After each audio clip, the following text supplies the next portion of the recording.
What if I were to suggest that you play a key role in the awakening world? And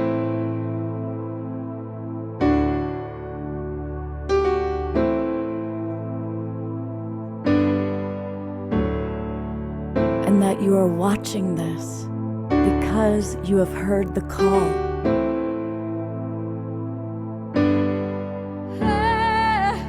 We can start right now by opening our hearts and minds.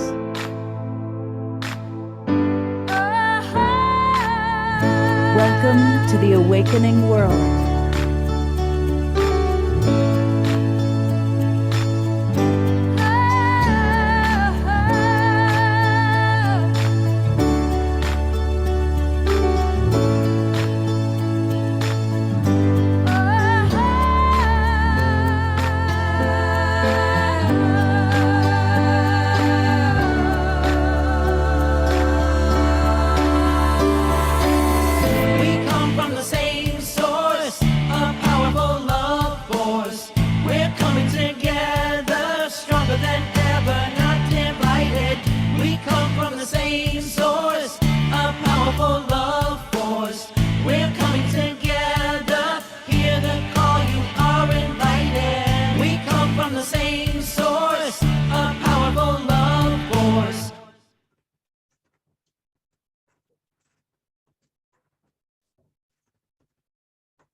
Good morning, everybody, and welcome to the Awakening World.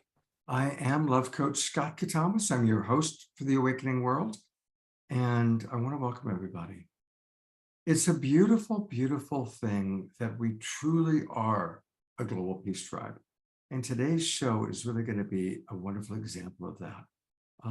My dear friend Zasha, who I have such respect for, is my co-host, and she has brought together people from all over the world that she's working with. And also a new friend of ours, Alison, is with us. And so we're going to hear from really the next generation. I can say that, I'm 67. And so all the people here that you're going to be hearing today, they're definitely the next generation of wisdom keepers, of luminaries, of activists that are really dedicated to creating an awakening world. And so get ready, everybody. It's going to be a beautiful, beautiful show. And as always, our beloved brother Omar Shah is with us. He's got wonderful musical numbers he's going to play. This is Alison, who I just met, and this is John Ramer's daughter. And we always thank John and Summer Ramer. They put us out on the Sign Network to as many as 175 groups and pages on Facebook. So thank you, John and Summer. And thank you for John for bringing this amazing woman into the world. Witness all of you hear about the work she's doing. And then we've got people from all over the world, and you're going to be meeting them soon. Now, I want to invite those of you who are watching on the different Facebook groups and pages, or on some of our broadcast partners or our YouTube channels, come on into the Zoom room. In fact, come and join the Global Peace Tribe. We're a wonderful group of people from all over the world, all dedicated to awakening, recognizing that our planet is awakening. We are all individually awakening. And so please come and join us. And it's really easy to do that. Just go to globalpeacetribe.com, globalpeacetribe.com. You can learn all about us and our shows and what we do, and then click register for the new season. That'll take you to our registration page. We do 3 or 4 shows every week, and they all feature amazing musical artists, inspirational leaders. Some of them are famous, and some of them are like you're going to see today, the next generation of luminaries and leaders. On Wednesday night, we did a wonderful show all about what makes sex sacred. Last night, we had a beautiful show all about understanding and honoring our angelic forces, with people, again, from all over the world sharing wisdom of how to connect to our angels and our guides. And here's today's show, all about mentorship of next generation leaders from all over the world. So come and join us. When you join, you're going to get the links that bring you into the Zoom room for all of our shows. And again, we do 3 or 4 every week, and that'll take you all the way through till the end of the June. which is we're in our current season. And there's also all sorts of special things. We have retreats, we have events. There's a lot going on with the Global Peace Tribe. I also want to let everybody know, I see a lot of our regulars are in the Zoom room, some of you that I love. And you're only going to get a little bit of Scott today because I'm in Ashland, Oregon. I've got my Twin Ray t-shirt on because there's a big event which I'm going to be participating in with the Twin Ray that starts this morning. So I am going to put you into the capable hands of Zasha and Omashar and our guests. But I am going to start us off with an opening blessing. And little Jasmine Bear is right here sleeping on my lap. So I'm really going to just channel her. Let's go ahead and start by closing our eyes, unless you're operating a motor vehicle. And let's just start by taking some deep breaths. Breathing at your own pace. And on every exhale, releasing any thoughts or stuff that no longer serves you. And on every inhale, coming deeper into the universe of you, the beautiful being that you are. Exhaling, releasing, letting go. Inhale, coming into you. And I invite you to put your hand on your heart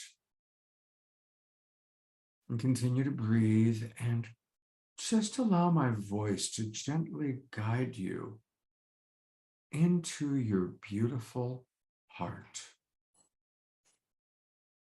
If you can, feel your heart beating.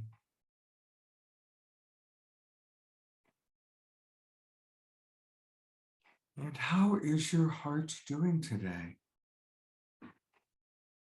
What emotions are inside of you? And a reminder that all emotions are welcome, whether they're comfortable or uncomfortable. Because it's all part of life's experience, whether we're in joy and love, whether we're in sadness. They're all part of the human experience. And so whatever is alive or present for you is welcome.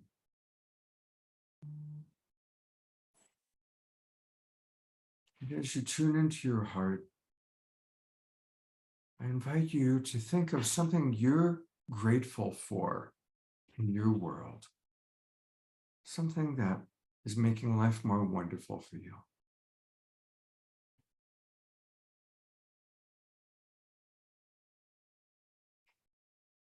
And I'd also like to ask you to think of something you're grateful to yourself for. What are you doing, or something you've done recently that made life more wonderful for another person, for the planet, for our community, local or global?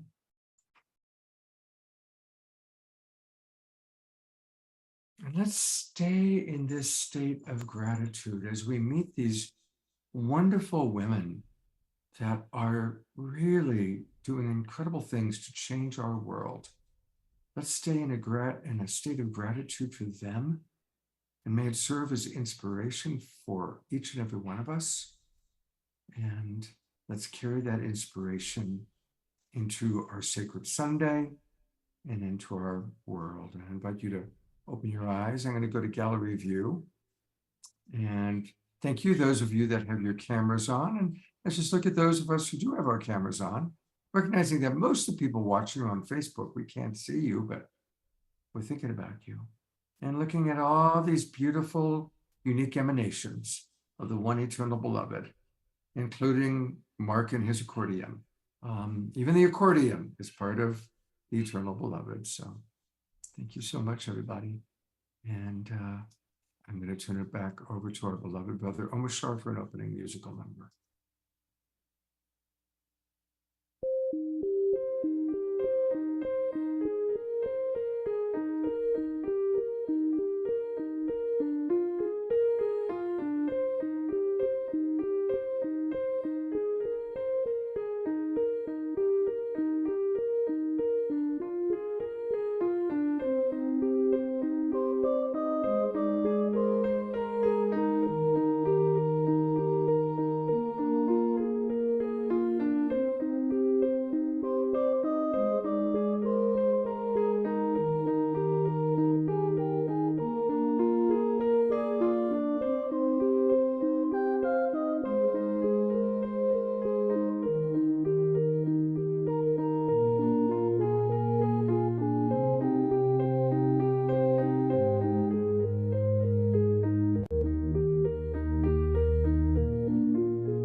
when there's nowhere left to turn.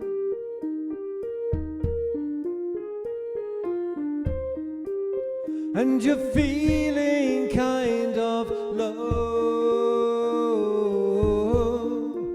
Slow down,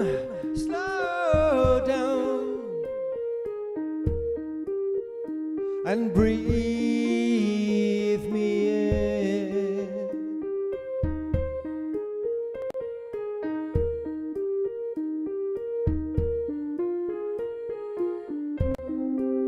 When the smile has left your face,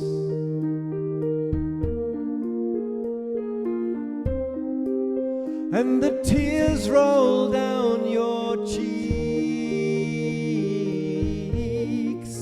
slow down,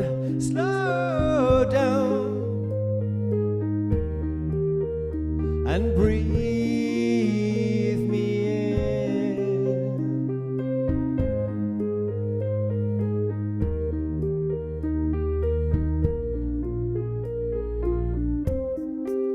When your river's running dry,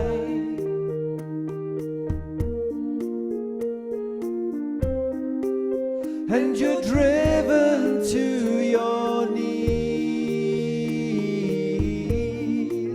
slow down,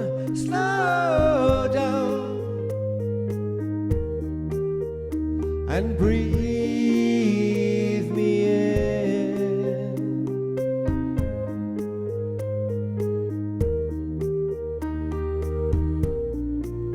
I am watching you, waiting for you to let my love into that lonely life of yours.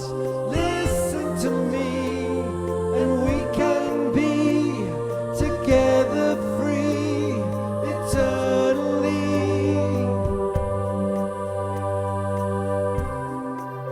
La la la la la la la.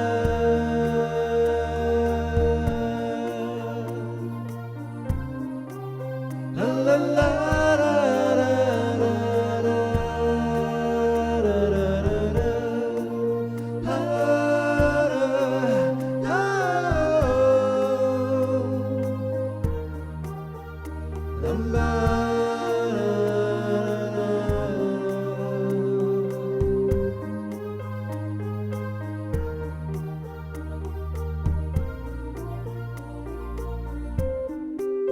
When you're feeling out of touch,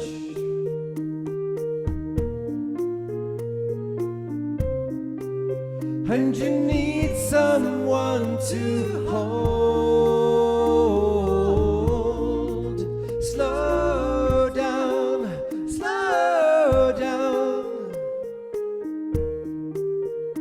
and breathe me in.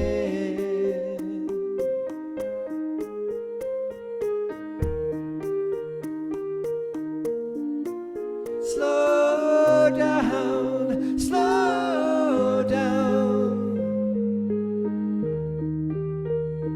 and breathe me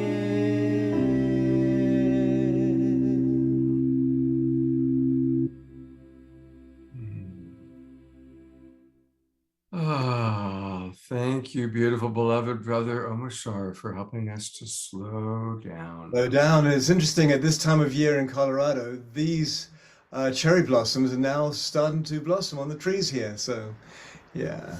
I'll send you a picture where I'm going today. There are cherry blossoms all starting to bloom everywhere, last right? week. Yeah, so it's happening. And I'm going to go to gallery view for a moment. Let's all twinkle. Omashar, for those of you who are new, we twinkle on the awakening world. That's our way of saying thank you. And it's beautiful to watch all of you dancing. Isn't it lovely, Omashar, to see all the different... The flow, it's interesting because they'll our dancers will get it with gusto, and then the theme of the flow of the song comes, and and they kind of shift. And it was very very alternative today, so that was very cool. Thank you for that. Yeah, it's beautiful. It's beautiful. I know, right? Well, you know, I had a great pleasure a few months ago of meeting Zasha. Right away, I knew that this was a very special soul. And as I got to know her, just the way she's managed a difficult life, difficult circumstances that she was born into, and her incredible, big, beautiful heart, balanced with being an activist, a psychotherapist, and even an attorney. And yet she's balanced all of that in her incredible dedication to our world. And then I learned what she was doing with WET. You'll learn all about WET today. I said, please, let's do a show together. And so she's invited some of the people that she works with, that we're going to get to know, people from all over the world.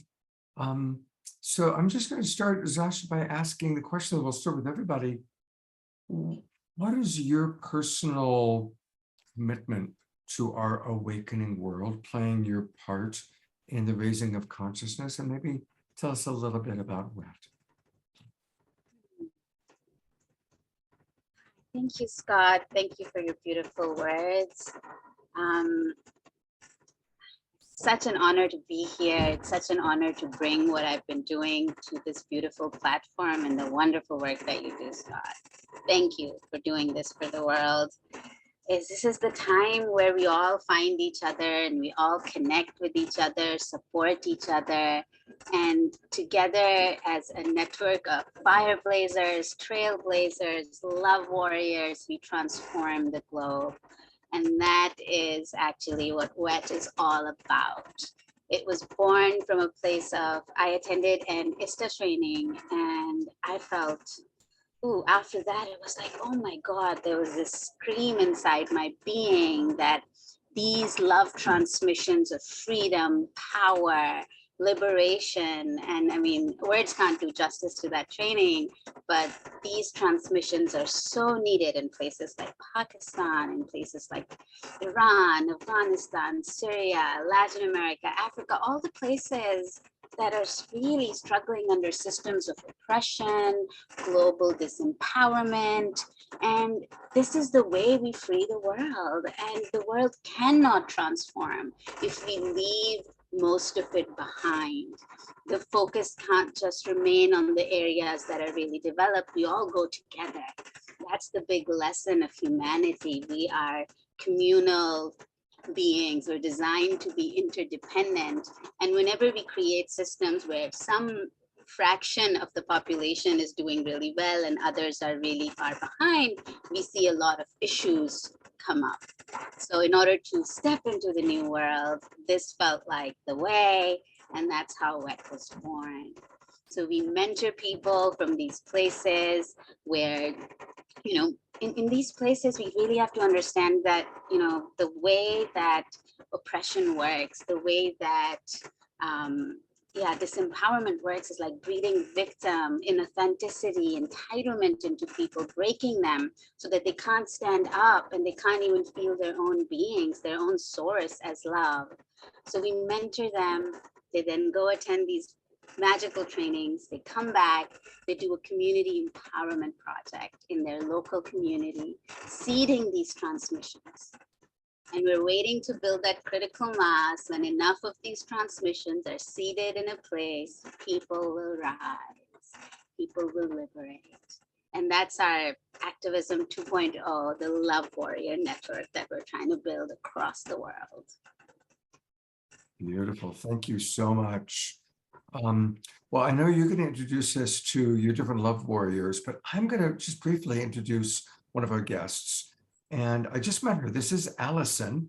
When I learned about the work that you're doing, Alison, being raised Jewish, and then realizing that what was taking place in Palestine was so inhumane that you chose to spend over a decade in Palestine in support of the local Palestinian people. And as a Jewish woman choosing to do that, honestly, I feel tears, because that to me is that is living your life in creating peace. And so welcome to the awakening world. Thank you so much for what you are doing in the world. And please tell our audience a little bit about your journey. Well, thank you. Well, I mean, first, I want to also acknowledge this journey as being the journey that has been fed by the waters on the lands of the people that the stolen lands that I have grown up on. So the Jawamish tribe and the Snohomish tribe in Seattle and in the Pacific Northwest, and then for 15 years in the land of the Palestinian people. And for now, I'm currently in the land of the Ohlone and Miwok tribes in the Bay Area. And I think that it wasn't only being Jewish, but also being Jewish and being American, understanding the war on terror and the impact that the war on terror was having, obviously, in the Middle East, but also the relationship between Israel and the United States, which is very significant. Israel is the largest recipient of US military aid, largest or second largest. I can't remember now the latest stat on that, but we have a really deep relationship with and direct impact on supporting the occupation of Palestine as Americans. And then as a Jewish person and a young person, really looking for and trying to understand belonging in homeland as it relates to my ancestors who are both Eastern European and German ancestors who have been dispossessed many times in their life and have lived in diaspora for generations. What does it really mean to come home? Where do you really belong when you have that long history of being refugees, but also becoming settlers and being part of settler colonial projects in the United States and Canada and Australia as Jewish people, and also in Palestine. So returning home has really been such a false kind of pretense and such a story and a narrative that has been really told to us, and Judaism has been used as a part of that story for dominating other people. So learning and coming into awareness of that as something very different than the idea that this was my birthright, that I'm coming home to Israel. And I actually was a Zionist and also immigrated to Israel and was looking to be a part of a socialist project, which a continuation of the Eastern European lineage, really, and the ideas that we were developing there that led to pogroms, which were like small holocausts kind of, and then the Holocaust and really the destruction of our culture, our Yiddish culture, and a lot of our political and intellectual movements, which then were absorbed into settler colonial projects. So I'm really here at this time in the Jewish story and being really present to what it means to have had our story of victimhood become a story of oppression, and working with the Jewish community and how we not only intellectually and physically and materially deal with that, but also emotionally and spiritually. What a journey. And, I really appreciate your acknowledgement of both sides, that the Jewish history does include so much victim experience, but then to go from the oppressed to the oppressors. And I really appreciate your love of your people and your ability to see the bigger picture and to see beyond that. And again, that is what humanity needs, is to be able to see beyond our cultural indoctrination. And that's something that, both you and Zasha are doing such incredible work in. Huge love. And I'm going to be turning everything over to Zasha and to Omashar. I cannot wait to come back and watch this show tonight. I love each and every one of you that are watching this show, all of our Zoom members. Zasha, thank you so much. Go ahead and introduce your other friends that are with us. Thank you, Scott. You will be missed. What a beautiful, beautiful message from you, Alison. I'm so looking forward to engaging more with you. And I honor your integrity of the soul that you carry. Thank you. Thank you. Ooh. So I have here today with us one of our mentors who has been a godsend to WET. She brings her fire, her passion. She is such a superstar, an incredible woman. Like WET will not be able to function without this soul. Her name is Juliana Rojas. Let's spotlight her and put her on the. Hi, Juliana. Hi, hello to everyone. Honestly, she is the passion that she breathes for her culture, for her people, for her ancestors. You know, Latin America has been, and it's such a beautiful part of the world. It's actually the first time that I'm getting to explore this beautiful area. And yeah, and so Juliana, please, I would love to hear from you about your experience in WET and what you bring. Thank you, Sasha. Thank you so much. I'm a little bit nervous. I don't know why. Maybe connecting with so beautiful souls. Alison, thank you for sharing with us your story and what you bring. And well, I come from the most mega diverse country in the world, which is Colombia, but with so much suffering also. And I come from a country that has not suffered from religion, but has suffered from that mega diverse richness that we have. It's our land that is being always in attack. And I'm also a worldwide citizen. And I'm a person that was born in a very privileged place in this beautiful country. And I've been an activist, yes, in politics for a long time, but then I decided that it was through culture that we can change really people in a cultural country as Colombia, where music and arts are really the core of our country. And I really believe that we are going to be the future of the world because that we are diversity. We are Black, we are Indigenous, we are Spanish, we are European, we are everything, you know? And nowadays is where people can appreciate who we are and what we are bringing to the world. That is not only about culture and diversity, but also about music and the way of how we express and how we feel life. And that's why I always says, and I think my bio is there, that first of all, I'm Caribbean.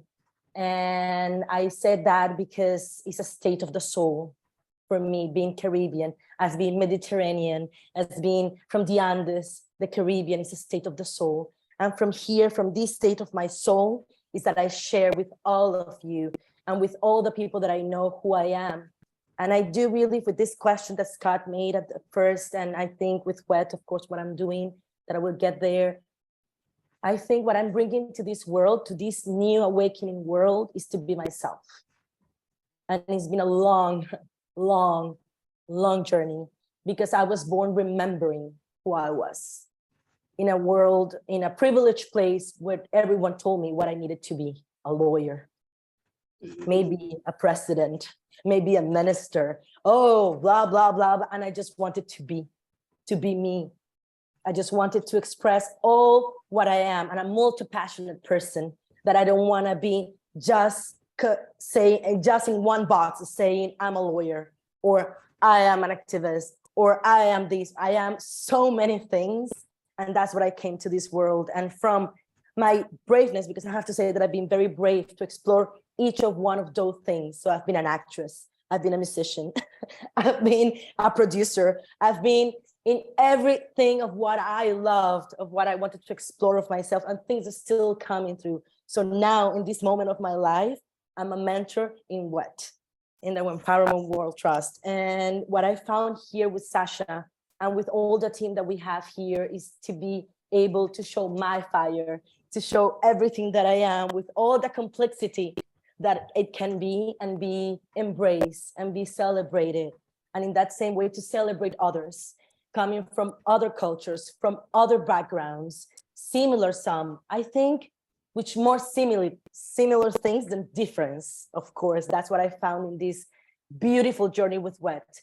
All the similarities that we have. It doesn't matter where you were born, what difficulties you may have. At the end, we are all scared by the same things, that those same fears are trying to get us. We are all full of hopes, full of different ways to see the world, but we all want to be loved, and we all want to be part of something, and we all want our lives to be meaningful.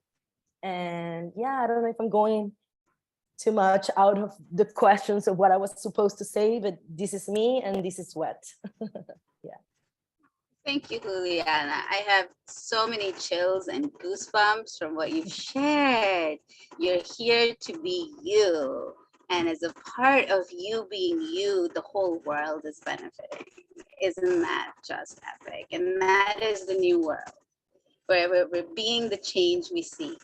Yes. That's what we try to do in WET. And Juliana has mentored so many beautiful souls from so many different countries. And actually one of her mentees is here with us today. And Yes. she is an incredible being. And I mean, I'm gonna let Juliana introduce her in more depth.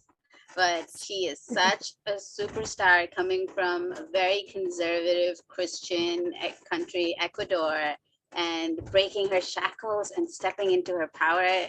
Yes, Juliana, I'll let you introduce her more deeply as her mentor. Yes. Thank you. Yes, I want to introduce to Margarita.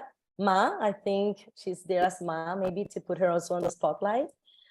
Margarita Pareja, thank you so much for being here to accept this invitation from WET. And Margarita is from Ecuador. She's a psychologist. She's a life and coach couple coach. She also is a primal dancer, and she's so many things, more than only this, that she will tell all of you.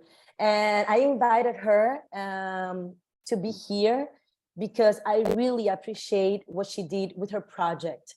Because yes, we are here to support people that are leaders already. Some of them wants to become leaders, but also what I was saying, I'm here to be me. And that's one of the things that I ask my mentees, is to make a project that impact first them, that something can change in them, so they can show the others a little bit of that journey, so they can come and walk with her. And she did a beautiful project that she will tell you about. So we'll leave you with Margarita. Wow. Yeah, I'm touched by your words, Juliana. And first of all, grateful for the mentoring. It was beautiful to be mentored by you, and what Zasha was saying about you, about this woman of fire and passion and authenticity. Like, I experienced that, and that was also the gift that she had for me to move through. And I'll explain that a little bit. But before that, like, touching base also with something Alison was talking about, and we're all interconnected, and the synchronicities are always occurring. And my journey starts very similar to what she was talking about. And my first master's degree was in peace and conflict resolution, because I wanted to illuminate the darkness with the light. And so I worked with Palestinian and Israeli processes in the university. And then I trained to go to like violent areas, and I worked with the United Nations. And I thought that was my path. And it was about peace and it was about conflict. But then I realized that my real passion was about identifying the conflict from within, and what is not resolved within us that is not bringing us peace. And so how can I be a peacekeeper and a guardian of peace when within me there was still so much conflict? And I bring that back to the story with Juliana, because when I was thinking about my project, I knew that it was about sharing my poetry with the world, but my poetry was about my own transformation process that I still hadn't finished fully completing. And Juliana shows me a piece of that, which was, I am willing to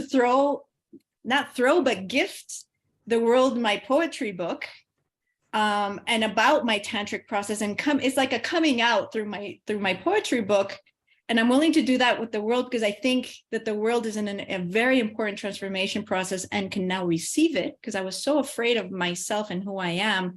And I felt that the world wasn't ready. And I was like, oh, the world is ready. But then she kind of like highlights something that it's like, is your family ready? Is your community ready? And what would this process mean for yourself to come out first with your own family? And when she was saying this, I was like, ooh, okay.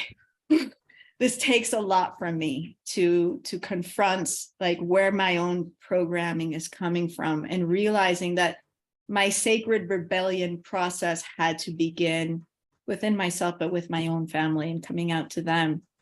And so we put that into the project, because the project was like doing workshops around the book and talking about sacred sexuality and talk about authenticity and talk about Tantra. And I was really excited, and I could do that with the rest of the world, but I couldn't even talk about it with them. And so that was the gift that Juliana brought to me, which was start micro. And so what has come of this process is a total acceptance of myself, my family accepting me, and they were so gracious. And it was like these fears that we have, that we make them like these huge monsters, and then we do it, and then we realize, oh, that was not as hard and as like heart-shattering as I thought it was going to be, because I cultivated the love first. And love is that healing transformational process that tantric process I've been walking. That's one of the first foundations, which is how to move through the world through love with an open heart, and trusting in that. And so then I could trust my parents to hold me through that process, and my brothers and my sisters and my community, which you were saying, Zasha, I come from this. Ecuador is probably among the most religious countries in Latin America, and we still hold strong to so many of those values.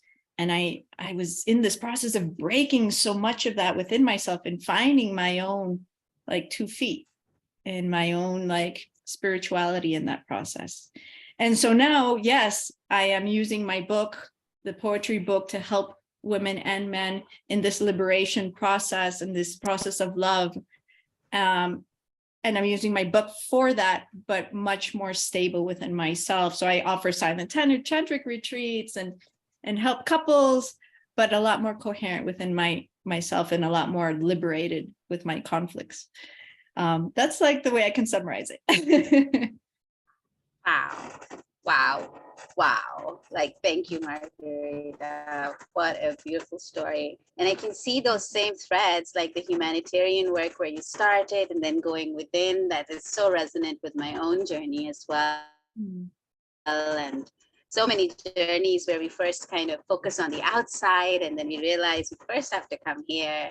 And through this work, the light that we bring can then transform so many in such a deep way. Thank you for what you do. Great.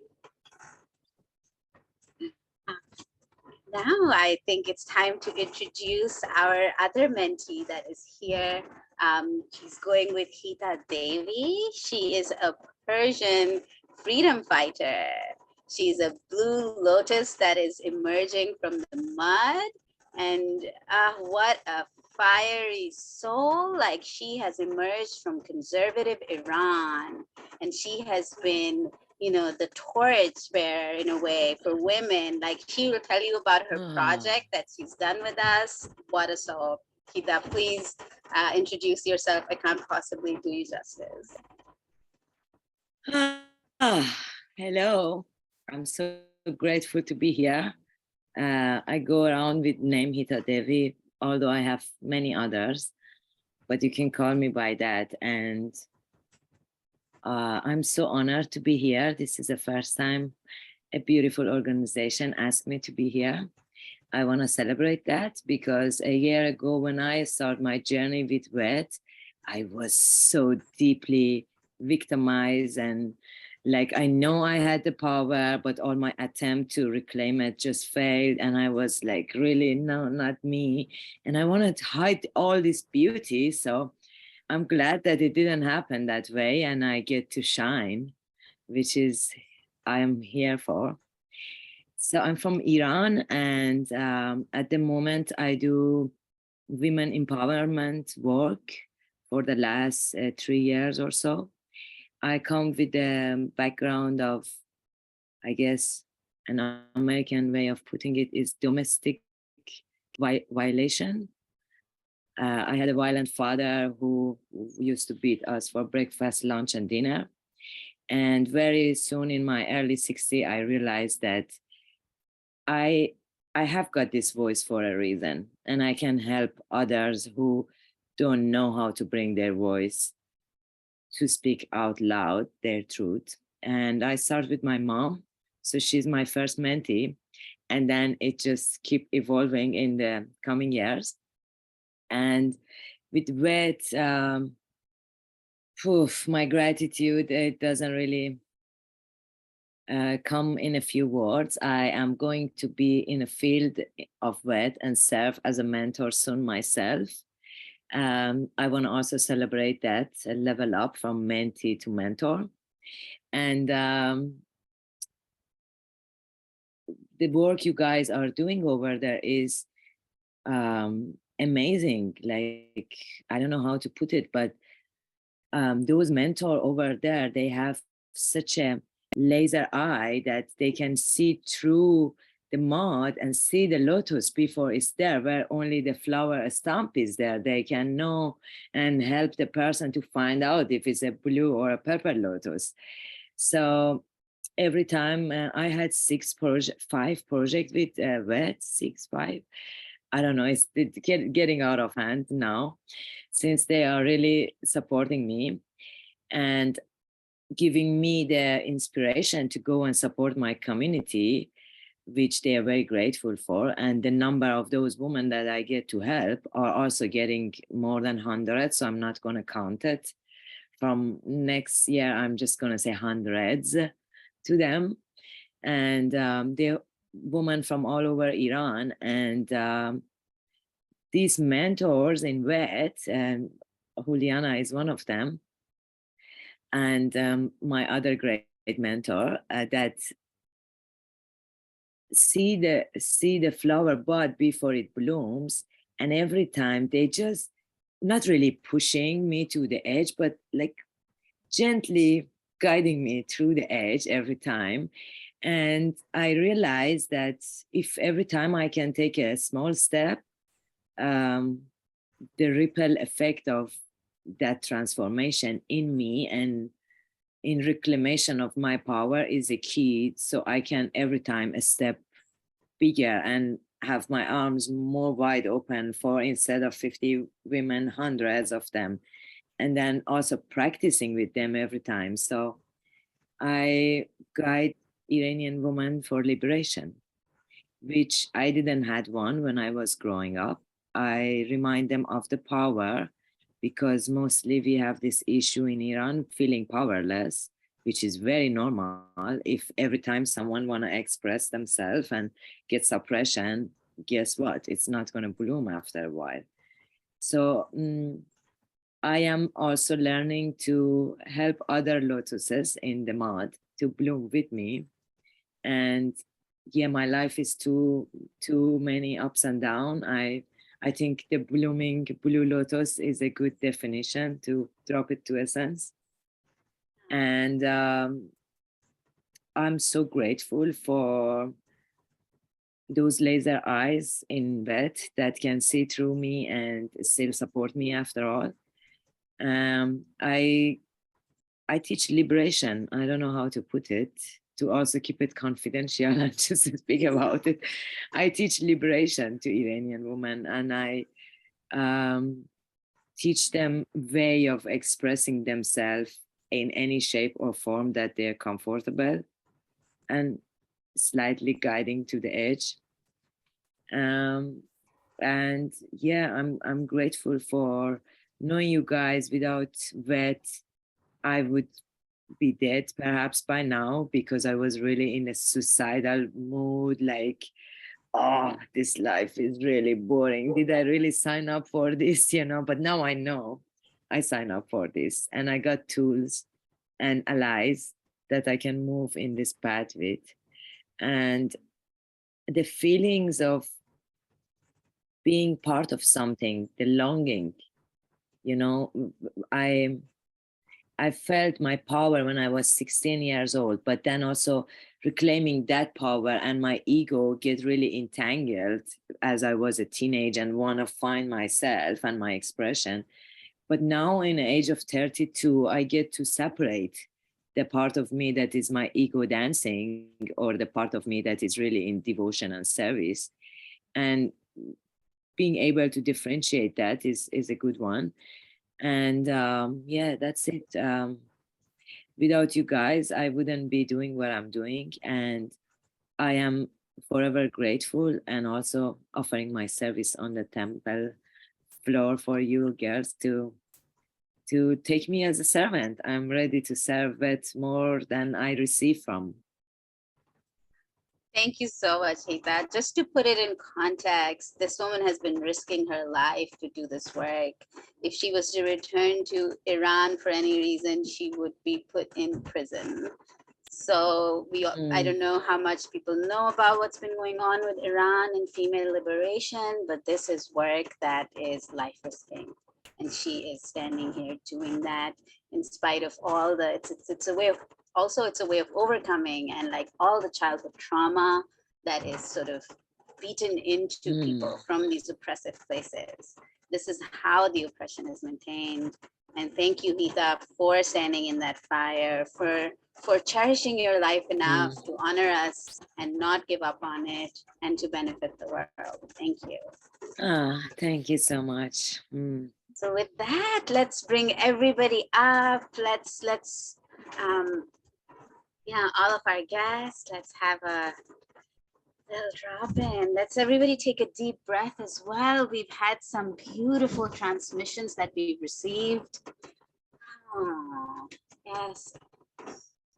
Just some deep breaths into the body. Just there were some challenging things that we heard as well. Sometimes the nervous system, gets a bit activated, hearing about what's happening in different parts of the world. Beautiful.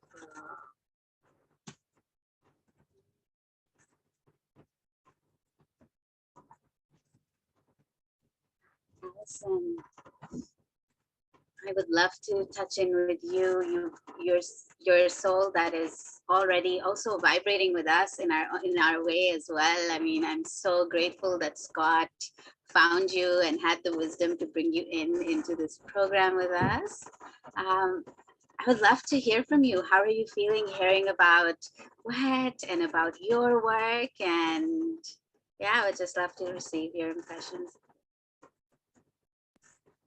Sure, thank you. Thank you so much for what's been shared here.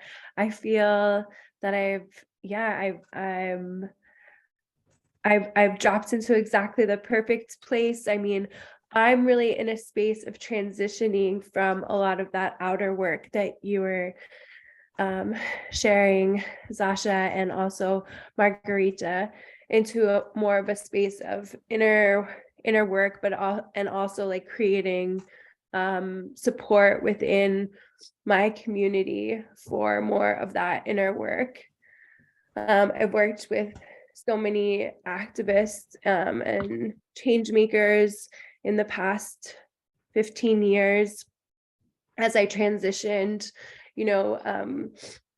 coming into Israel, coming into Palestine, but with an Israeli mindset, and immersing myself, learning the language, becoming a part of Israeli society. And also, as I got to that stage, starting to recognize and understand more of the undercurrent and what was happening in Palestine, and the way in which Israel had really been is controlling and brainwashing people, and also the situation of having secondary citizens within Israel, Palestinians who live within Israel, but then also in the West Bank and Gaza, and the inhumane conditions that have been created by humans, by Israel, and with the support of the United States. So I've worked with so many people over the years who give their lives to make it more visible to the world. For a long time, that was a lot of the work, like showing the world what was happening there. Those of you who remember the time of the Second Intifada, I think it's good to recognize that that was a time where we had so much control by mainstream media of what the message and what the images were that was coming from areas of conflict and Israel, Palestine. And that has really changed in the past 2 decades with social media and with the internet. We're able to see directly from activists so much more of what the situation is on the ground.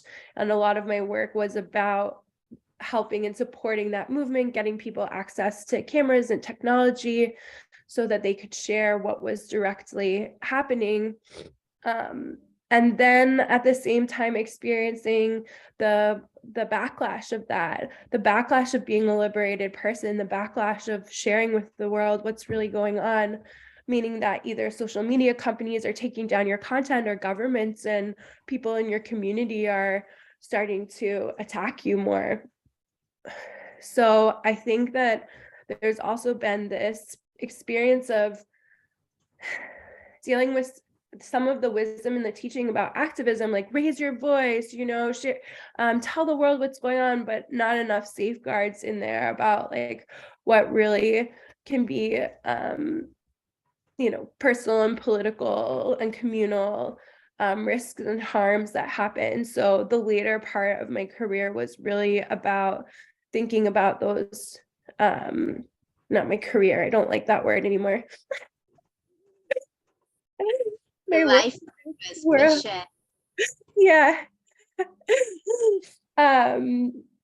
Was, creating spaces of safety where we could work, we could be together as a collective, as a group, as an organization, and, continue to share and document war crimes and, think of creative ways of resistance through music, through culture, through art, as safe ways in which we could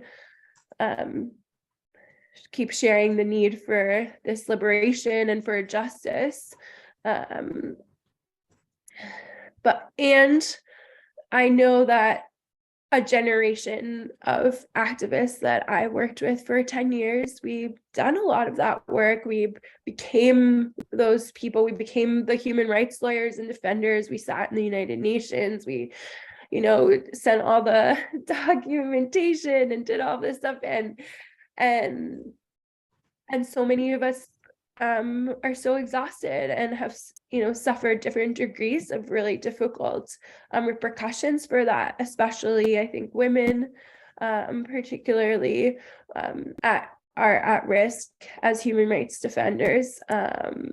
And a lot of the ways in which that appears is actually invisible. It's not visible like that we necessarily end up in prison, though plenty people do, but such deep levels of exhaustion, such deep levels of isolation, of dealing with harassment and being pushed out of a lot of institutional spaces that we've invested in and not being able to take those spaces of power because men are consistently chosen over us, I think has really led a lot of people that I have worked with to really step back and think about the different ways that we need to be doing this work.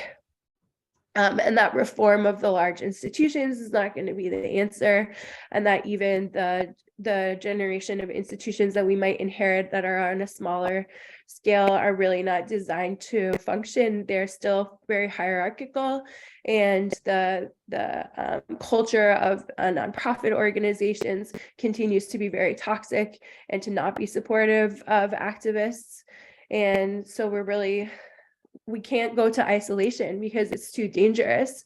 So I think that there's really seeking of a different framework, a different structure. And I'm so interested in the common language and the culture that you're building with WET. And I know so many people, I think, that are looking for new ways that are an embodied experience, a spiritual experience of our activism that isn't just this within this human rights framework and within this nonprofit industry. So, yeah. So in the chat, Alison. Eleanor Joy just said, "How about your vocation?" And was that directed at Alison, Eleanor, or generally to the panel? Oh, yeah.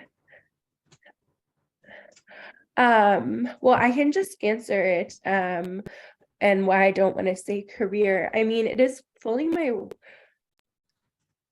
my work is so, intertwined with who I am personally, as I think it is for so many of us. I can't really, by vocation, I've been a fundraiser, I've been a manager, I've been a coach, and how I make money and how I continue to support myself in this journey is also a question, because I really can't afford anymore the exploitative kind of work arrangements that I've been living in for so long, I think, though, and was a part of creating. I created organizations and institutions that I don't think really honor and nurture enough the people that work within them. And it's really a question for me, and I'm at a point of a pause right now in the time, and a time to kind of I'm living with a family member. I just stopped working. I really started to work on, dealing with de-escalation from the achievement culture, from the, the need to really push myself to be producing, and just really have looked at like a modest way of being in the world right now that can allow me time for contemplation and exploration and new connection. Beautiful, beautiful. Thank you for that, Alison. I resonate with you so deeply in my own activism work, with the burnout and being a female leader in a country like Pakistan, where the men just couldn't handle being led by a woman, and the particular kinds of experiences of that. And it really takes a toll. It's like having to work 100 times or 1,000 times as hard, and having to be that much tougher, because the insecure masculine in these oppressive cultures often attacks feminines that do dare to rise. In Pakistan's lawyers movement, where I sort of started my activism journey, the interesting thing was civil society was being led by women. And people were like, how is this even possible? What's going on? How come all the leaders are women right now? Right. And so, But and we had these discussions. Like all of civil society being led by women and all of government being led by men, and a constant tension between these two entities, and also like a very top tier level of men being like right there at the top in a lot of civil society as well, but the majority women within all of the institutions. In I was in at least 2 organizations where you have 14, 15 women and 1 or 2 men, but they are in the top in the leadership as well. So it's just a real imbalance there. Yeah. I just had a beautiful, goosebumps all over my body, chills, beautiful hit. This is the feminine rising and changing the world. Just look at this. She's rising in all of us, and she's also rising in so many men and coming in to transform the world, right? Like, this is the new way. And Alison, I would love to actually introduce you to so many people. We have activists who are doing that work in Israel and Palestine right now. We actually wet funded so many Palestinians who crossed the border illegally to enter Israel to attend some trainings. It was epic. So we're also doing work there. And so, yes, it'll be beautiful to connect more like you, to some activists that we know there as well. And yes, and let's look to, nourishing the activists, like making sure that they don't burn out, right? I mean, I've seen so many activists risk their lives and lose their lives, and such a loss for the world. And so finding safe ways of working that are sustainable, that nourish ourselves, our bodies, as we do this work is so essential, so essential. And having these communities where we nurture and nourish each other with love, and so that we can transmit love as we stand in the world, because that's what will transform. So Zasha, Hita has to leave very shortly. So let's just say ho de Leo, and she's going to put her bio and contact information in the chat box, correct? Yeah, after all that I'm hearing, I want to add a little bit about Iran, just maybe a sentence. In my country, to born as a woman is already a crime. So like, forget about this woman do anything. Just being in a female body is already a challenge. But from the challenge and the pressure, the diamond is born. Shine bright like a diamond. So that's it. I'm living, and I will watch the reply for sure. But yeah, I'm just coming out of such a week, and I'm so grateful to be here. And for each one of you, I bow in front of the work you do, and I honor every moment of your life that you invest into this for the whole world peace. So Hita, Thank if you'd you like so to much. put your Instagram into the chat, that'd be great. Please. Yes, I will do that. Yeah, feel free if you like my work. I do also work with women out of Iran, and a lot of free class and donation based, because I want the culture of oneness and unity to be spread. So yeah, feel free to follow if you resonate. And thank you, Zasha. Thank you, Juliana. Oh, thank you, each one of you, for being here. Thank you for joining us, Sita. See you glad. on another time. Have a great day. Ciao. Yeah, I wanted to add something, and thank you, Hita, definitely amazing. You were saying something, Alison, I think, and it really touched me, because the isolation. And just by giving our opinion, we can be isolated. And that's when I was saying, just by me being me, I feel I'm an activist, because in my senses, I'm a little girl. I always felt that I have a voice, and a very strong voice that can really project. And I found that just by asking the questions, it doesn't have to be to make the other one think what you think. Just by asking uncomfortable questions, there is a problem. You're a problematic person. And I think that's very sad. Just by asking questions, it has nothing to do with you wanting to impose your opinion or change opinions. Just asking questions, just giving uncomfortable questions to be asked about ourselves. And I wanted to also, because I think it's something important, every mentor, as Zasha will know, would say, every mentor of us is our own world. Of course, we come from different backgrounds. We all come from difficult countries, yes, in general, to understand what the other one is bringing, but we all have different approaches to this mentoring process. And as Margarita was saying, okay, she wanted to show it to the world, but what happened with her immediate world, her family, because I find out there's a lot of people, of coaches and people showing a lot of things, but without doing the work. And this is uncomfortable, what I'm saying.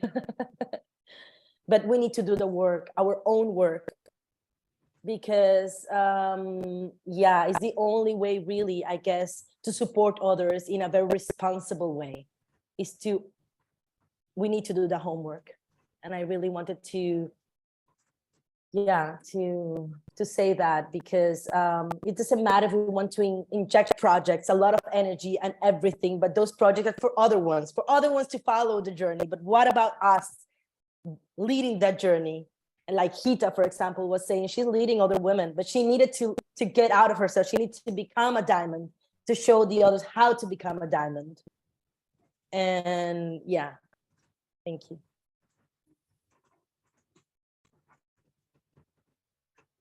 I just want to Beautiful say, sharing. oh yeah, I just wanted to reflect back. Like, I'm so glad for this shift in culture, you know, where we can really like support each other to like take time to do, you know, to care for what's inside of us, what's ancestrally alive for us. And also, I think that there is this challenge in a with Western psychology as well, where we're like looking to do this healing, and thinking that it's isolated from other people, and thinking that it's something that we do for ourselves, or that we do alone with service providers. But I really think that breaking out of that frame is also really important to recognize, and that so much of this is done in community. And it's so clear from just the connections that you're establishing with WET and with ISTA, you know, how powerful, like Hita said, it is like to be in this training, you know, just how transformative it is. And I really don't think, I mean, I've been wary somewhat of some of these like intense, you know, spiritual experiences that people talk about having when they're in community for several weeks or something. And I've been working with a therapist for years and years, but I really do think that there's something about the collective, and that the healing that can happen on the collective level that doesn't just happen individually really is so powerful. And the establishment of these relationships that then enable you to continue to live a life connected to that community.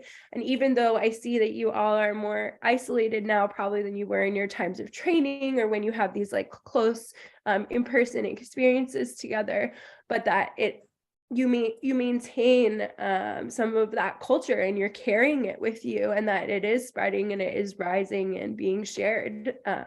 So I see so much how that inner work is connected now. And I think that was also took me time to realize, you know, as an activist, that this is not selfishness, and this isn't, you know, this is actually for all of us.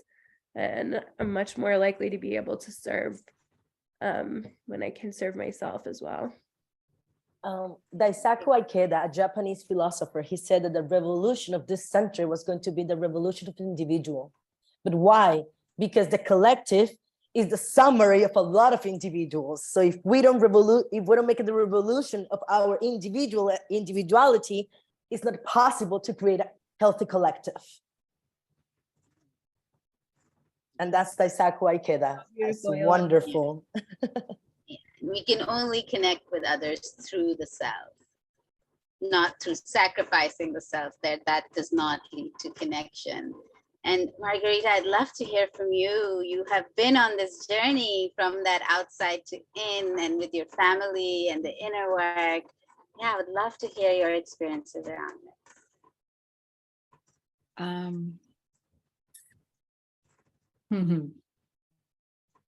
I am currently going through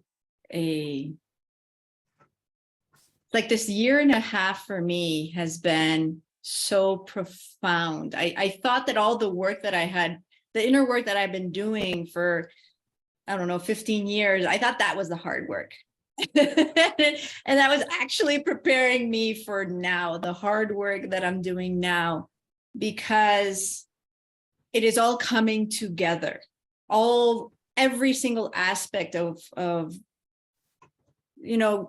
my master's degrees, studying psychology, the spiritual path, the work on my body, the work on my soul, the work on my spirit, it's coming to now, and the realizations of now that I wasn't ready to listen to before.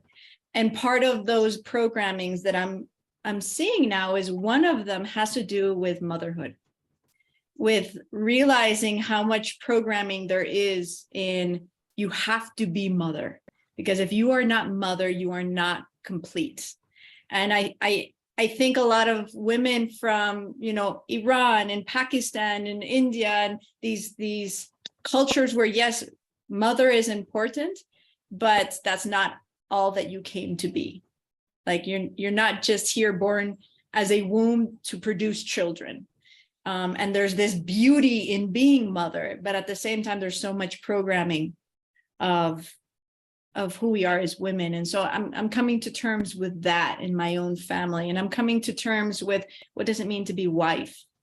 And also like this imposition that we have from a programming of who are you, first of all? And can I allow myself to be me, as Juliana was saying? And that just being me is to be an activist. But who do I want to be in this world? And what is my essence? And what is my soul calling?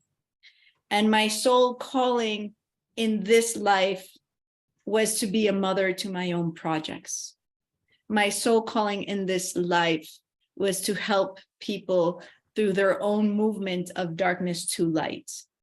My soul calling was to, through my own experience of acceptance of myself, that I am a sexual, sensual, relational, spiritual. I'm a woman that's manifesting in this body, and I manifest it as a woman. And I am a sister, and I am a priestess, and I am a healer. I am all these things, and I'm a dancer, and I'm a poet. Okay, can I accept all of this of who I am? To then say, this is my offering, this is my contribution, this is how I bring light and peace and love to the world. Can I serve from that level of integrity and acceptance of myself? It's taken time, and I will continue to do that process because it's a non-ending journey of like in, out, and the world that I keep seeing outside is the world that's inside. And I'm loving the process. Like I'm holding on tight because I feel like I'm on this like wild horse that's like, just hold on. And I don't know where it's taking me, and it's taking me somewhere. And I love the journey. I love that process and these beautiful human beings that I encounter, like everyone that I've encountered and went, and the possibility that they gave me and believing in me and saying, okay, we believe in you, let's do it. And we're going to challenge you in that process. And I love that challenge process. And I feel that I integrate that a lot into the way I serve, because I have a lot of love and I hold the process, and there's this intuitive mother that holds, and then there's this masculine that kind of pushes the buttons and challenges through the love and through the, hey, can you see this that you're going through? Can you see this internal conflict? Do you want to go deeper? And so that's the way what held me through that process. That's how I hold others through that process as well. Thank you so much, Margarita. It is so interesting the way being our full selves, authentically us, especially as like women in oppressive cultures, religious kind of places, patriarchal places, it becomes this revolution unto itself. Because patriarchy and most oppression actually maintains itself through maintaining control over the female bodies. It is through their commodification that patriarchy can prop itself up. And it is through the war between the genders, the male bodies and the female bodies, that patriarchy maintains itself. That has been a strong transmission I've carried. And in my culture, just being a woman who's going to not be invisible and who's actually just going to speak her mind wasn't itself an act of revolution. It was the biggest threat. Like the number of times people tried to just squat me, like whack-a-mole is what I had them play with me. Like they would squat me here, I'd come up there.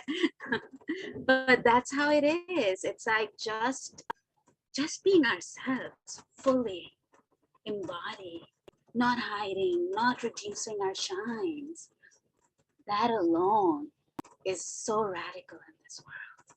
And it connects us to each other in an authentic way that, hasn't existed. I mean, I grew up resenting my womb because the idea of motherhood as enslavement really existed in my culture. Like I saw like, oh, once you have a child, now you're a slave to the family, to the husband. Now to the interest of the child, you can't go out, you can't do anything. And I grew up resenting my womb for like being my ultimate enslavement. And then as I unshackled that, now my womb can be my source of power. It's like this is for us as female bodies, this liberation, and then how it serves the men, because patriarchy also oppresses men. I mean, patriarchy is actually main target, in my personal opinion, is men, because they need the men for the armies, right? And the corporations and the governments. And so how do you enslave men? Through using, through commodifying women. We are basically exchanged as commodities in the slave trade of men, and men are the target slaves. That's how I see the system. Wow. And so through this liberation, us refusing to be commodities, we're also setting the men free. I mean, I see the impact on my own brother and my family. Yeah. It's a process that in many ways is so painful, because it's easy as an activist to look at, oh, they are the patriarchy and they're the system, but what happens when it's within your own family and it's with your own husband who you feel you truly love? So in my case, part of my process was accepting that even though my husband loves me profoundly, my own liberation is a threat to him. And how difficult that was for me to break with that even if this is painful for him because it's a threat, because he's part of an unconscious process of accepting a system, he loves me, and at the same time he can't hold my light. And to recognize that and to let go even of that love, because if I don't, then I am still enabling a patriarchic system. That was the most painful process I had to go through, and I'm still in the mourning process of this. Is, if you really want to be true to yourself, you need to look at all the ways that you are connected to this system that appears to be from love. And it turns out that that's hiding behind that love is hiding the fear of the feminine power. Ugh. And that takes courage, and you've talked about it. We've all talked about the courage that it takes to really be free. Yeah. And the courage that it takes to ask ourselves, what is our part in this system? Because also as women, we are the mothers of these men.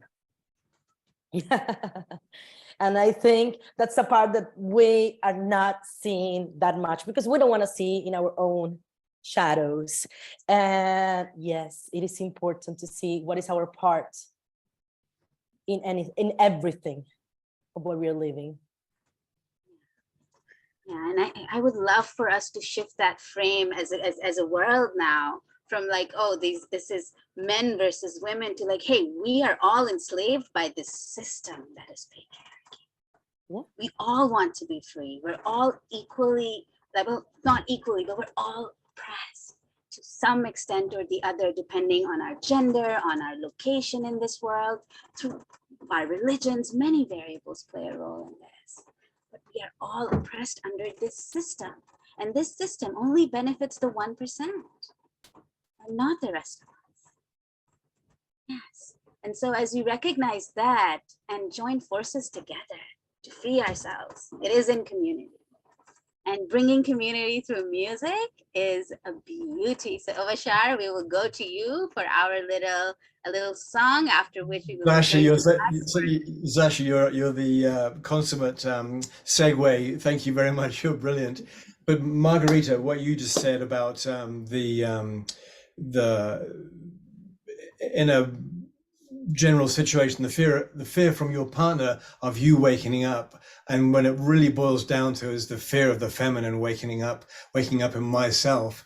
Because all my life I've been surrounded by women always, like in all the events I've done, there's 80 or 90% women, and I've never realized. But what it's done, I've been a protector of the mother always, but now it's my time to allow the mother to come alive in myself. And holy smoke, it brings up all of these tendrils of fear that I did not know were hiding behind what we thought was what you were mentioning. And to realize that I'm just in as much the grip of patriarchy as we all are or were, because it's lessened, I think, already by at least 50% in the last decade. And so we're kind of free. We just have to keep on the ball rolling, let's say. Anyway, I got too much to say, but that pressed such a major place in me, and I'm so grateful because it's just recognition of not to be afraid of the feminine. You don't have to do anything, just surrender and let it blast all the that which is not out of you and ride through that. So here's a little song called One Heart, One Mind, One Soul. And perhaps, Zasha, you could highlight people as we go through it. And we can just, put our hands on our hearts and breathing the center from where we all are and honor the Divine Mother and the Divine Father within us. And thank you so much.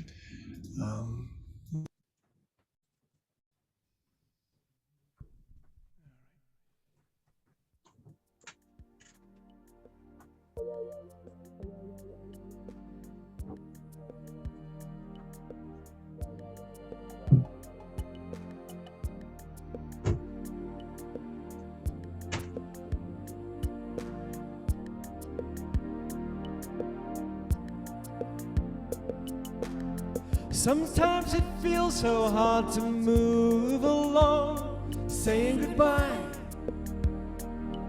to yesterday. Take heart, my friends, there is a new song bringing us back to our homelands. When something troubles you, just call out my name. I am the one who loves you. Be still with it. Hear what I say. Give me the chance to be with you. We are one heart, one mind, one soul, working together to heal. And there are no walls between us now. It's a celebration of union. So when you're feeling down and on your own, take a look around. I am in everything. Give me your burden, walk into my arms. I will lift you up, I will hold you. We are one heart, one mind, one soul, working together to heal. And there are no walls between us now. It's a celebration of union.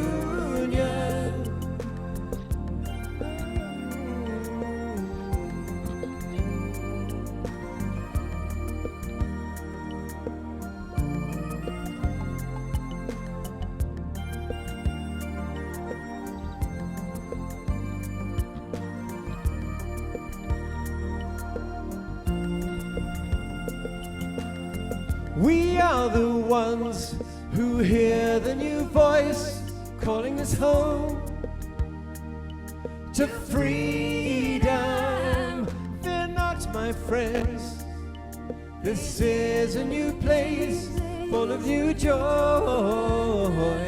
and happiness.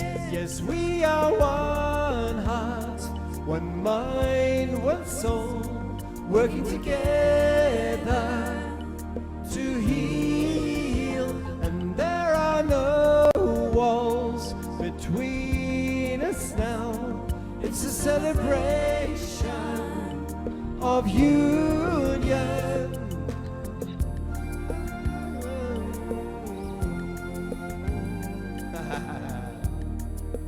El Perro.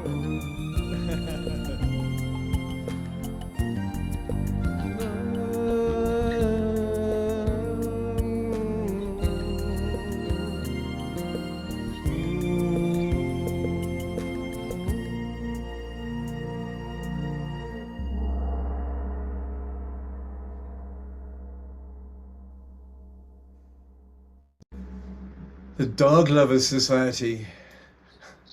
We just need Jasmine here, Scott's dog. I'm sure she's rocking somewhere.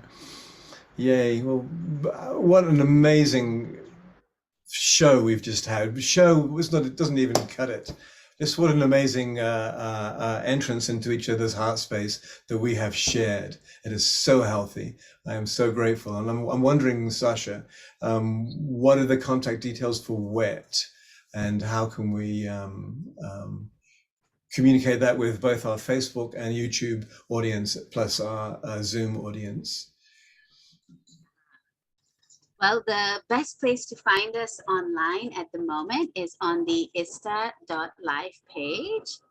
There under projects, you will find World Empowerment Trust, where if anybody wants to apply for mentorship to attend one of ISTA trainings and you are from either a country or a group of people, indigenous people who are suffering from systems of oppression, please apply to us. If you want to donate to our cause, there's a donate link there as well. I will find and put that in the chat in just a little bit. And there was just a little comment that I really wanted to share with all of you, just crystallizing from our discussion earlier. You know what shocked me as I grew up, I started with human rights and as a feminist with this same old narrative. And then I realized, hang on, these male-dominated parliaments, the laws that they are passing, like literally blew my mind that they were passing laws that were denying men their rights as well, like just in these stark ways. Like in Pakistan, the male child cannot be sexually molested. In the UK, a man cannot be raped. And we know that that's not true. That's a legal fiction. But these are laws being passed by parliaments, right, which are male dominated. And so this is really like, I just really wanted to bring that in, where it's like, it's not about men versus women. It's about us versus the system that pits us against each other, oppresses all. I mean, the number of boys that get molested in Pakistan is huge. As a psychotherapist working there, I have worked with so many women, little girls and boys. Child molestation is a big issue in countries and cultures where sexuality is repressed. And this is kind of the original place where a lot of these gender woundings begins anyway. So that was a thing I really wanted to punctuate here as something that we stand for. It's like finding community together, supporting each other to shed this conditioning that teaches us to fear the feminine and to treat her as the other, and uses masculinity, this specter of this distorted masculine power, as masculine as only the provider and the protector, which is so not accurate. It is so not human, right? And it oppresses men too. And so let us, men and women, join together and rise against this oppressive system. That's the message I wanted to really bring today. Can I add something just very short? Yes. Also about countries, about what we think is different. And I said this at the beginning, what I found with WET is the possibility to get to know people's so many backgrounds and getting really what bring us together. There's much more what we have in similar things, and what we have in what we want, what we believe our lives is supposed to be, that what gets apart. That's the differences. Is more what get us together. And I think we need to concentrate in what brings us together more than in the difference.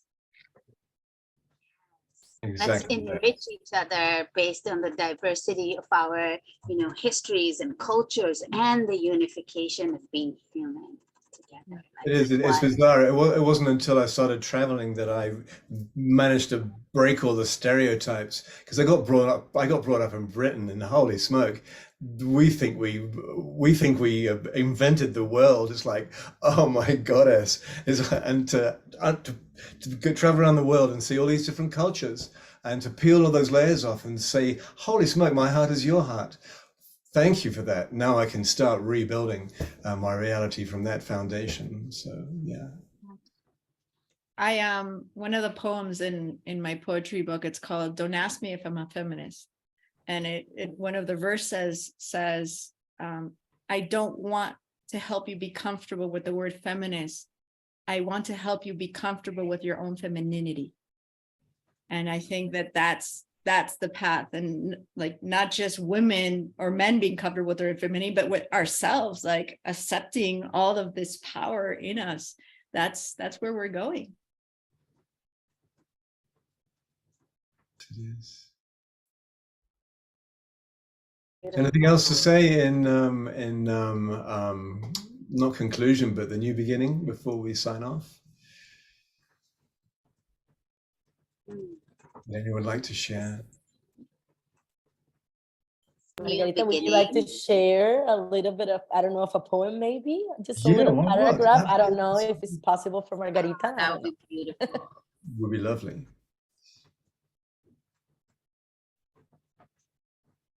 Ah, yay. You're muted, Margarita, so just for you to know. I'm sorry, I had turned it off. Yeah, let me try to find one really quick that is not that long. Just a paragraph. I don't know. Yeah, one that's really short. Okay.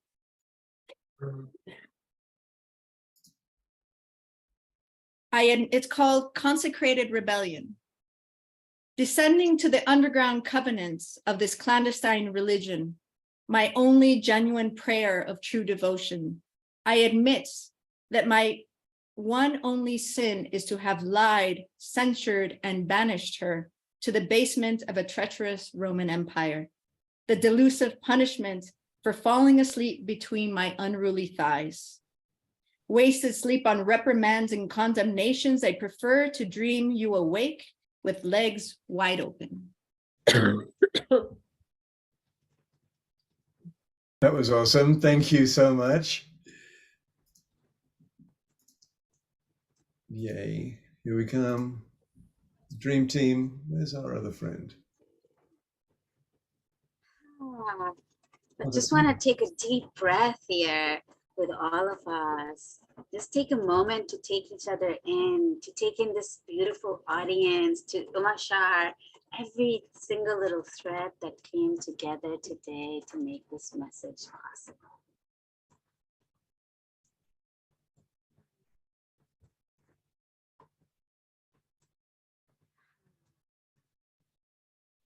Feeling this new beginning, this new world that we're all here to create, landing this new earth together. What it feels like in our bodies, in our being. What will true freedom be like, where every single soul is vibrating its truth, has shed this gender shackles and can just be one with their essence, whichever way it flows. To shine our brightest together in community. Feeling that and calling it in between us, with us, through us. This is what I personally wake up in the morning for. And so many of us.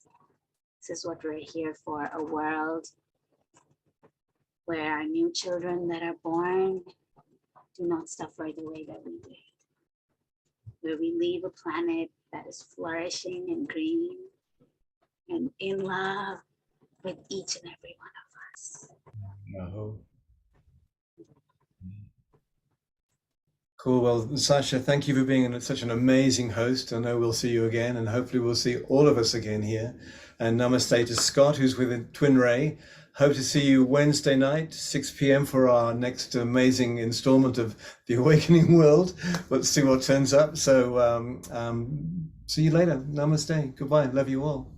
See you, Juliana, Margarita, Alison, Zasha, and me. Bye.